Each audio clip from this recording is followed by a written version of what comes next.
Okay, guys, so we're going to read The Untiming of Ben and Ruby, episode 2. As we're doing that, you're following along. Very, very important. So make sure that you're paying attention.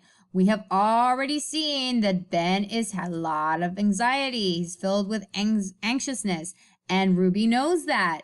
And then we know from prior knowledge that Ben was teleported because he dropped his cell phone into water, and then what happened? It got zapped in the microwave, and some strange things started happening when he went to the location where there's a lot of science, and so that basically made them be put in a situation where Alexa now had control of not only Ben but also Ruby. So let's keep on reading and see what the adventures are now that they have moved on to the land of the dinosaurs. Remember where we left off? They were saying, a walk, a walk, a walk, right? And then they said that they were seeing all of the different dinosaurs, right? So let's continue reading. Follow along as I go. All right, episode 2. If it looks like a duck dinosaur.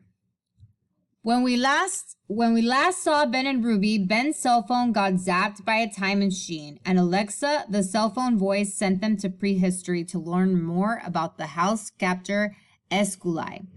So there we were, me and Ben in a cave somewhere in prehistory, peering out from behind a boulder at a bunch of screeching pterodactyls and dinosaurs, and who knows what else.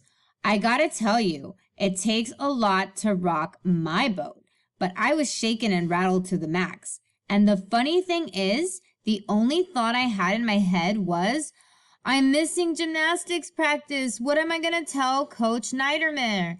Sorry, Coach, I had to document some Hatsapacta, duck dinos for Alexa, the cell phone voice. But at least I was coming up with a complete thoughts, unlike Ben, who was blathering like he just fell off of a roof. I mean, she isn't really going to ask us to go out there and I mean, we're kids, Ruby. We're not supposed to risk our life. And what if something are you like sweating, or is it just me because I'm in the middle of a panic attack? I must say, I was actually relieved when Ben's cell phone started ringing and lighting up. At this point, listening to Alexa was preferable to suffering through Ben's mega freakout. I see you made it in one piece, she droned, warm and friendly as a blizzard. So let's get right down to business. My sensors tell me you're 43 miles from a lake, which is where you must go. Halsacraptors swim in water and walk on land, and you've got to get them before anyone else does. Anyone else? Ben whispered to me. Who's she expecting to show up? Make your way down to the lake, Alexa barreled on. Then be on the lookout for creatures about the size of a turkey with a long swan neck and a duck face. When you spot them, get as close as you can, aim me at them, and I'll take it from there. What if we don't? I tried to ask, but Alexa wasn't taking any questions.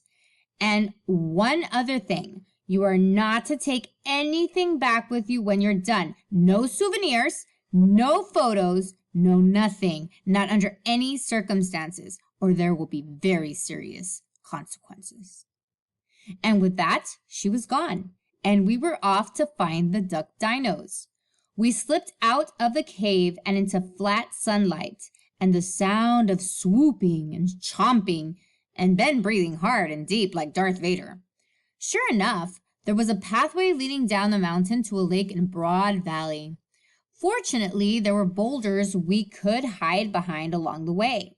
So we darted from boulder to boulder, quiet as quiet can be, hoping that the dinosaurs and the pterodactyls wouldn't notice us as we made our way to the lake.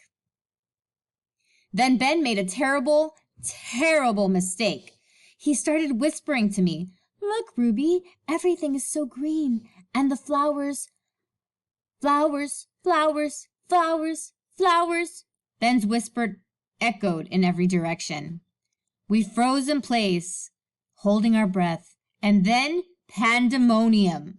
A triceratops was charging at us. 2 pterodactyls were descending like fighter pilots, and Ben was screaming his head off.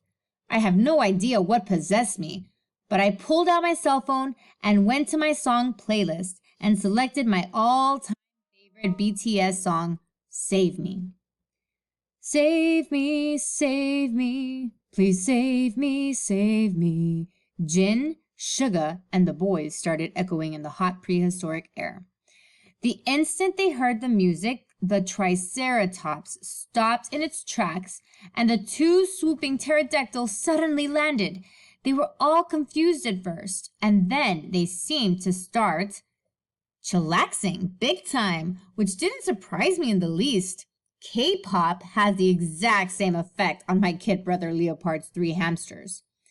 Now's our chance, I said to Ben, so we raced to the lake, and bingo! There were 3 ducky-looking dinos near the waterline, spellbound by the music. Ben and I got as close as we could. He aimed his cell phone at the waterline, and a dark green light shot out and outlined the 3 Hapska duck dinosaurs. Look, I said, near the bushes, eggs, and one of them is hatching.